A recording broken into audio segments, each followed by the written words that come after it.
పాపం ఒక ముగ్గురు అమ్మాయిలు సాధారణంగా ఇవాళ రోజున ఆడపిల్లలు ఆఫీసులకు వెళ్ళి ఉద్యోగాలు చేయడానికి ధైర్యం చేస్తున్న రోజులు, సొంత వ్యాపారాలు చేసుకోవడానికి ధైర్యం చేస్తున్న రోజులు.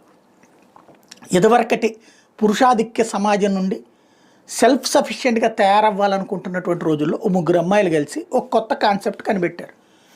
ఇవాళ ఇళ్లల్లో పచ్చళ్ళు పెట్టడం చేతనైన మహిళల సంఖ్య 100కి 30-40% ఉంటుంది. ఇంకొక 5 ఏళ్ళు పోతే 1% ఉంటుందేమో చెప్పలేం.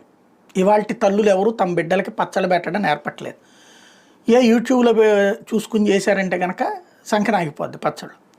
కాబట్టి ఇట్లాంటి సందర్భంలో పచ్చళ్ళకి మంచి గిరాకీ, మంచి టేస్ట్ ఉంటే కనుక బాగానే గిట్టుబాటు అవుతుంది. తెలిసిన వాళ్ళు ఎవరైనా సరే ఇట్లాగంటే 4 చోట్ల నలుగురు చెప్పారంటే నలుగురు దగ్గర టేస్ట్ చేసి ఏది బాగుంటే అది కొనుక్కుంటున్నటువంటి రోజులు.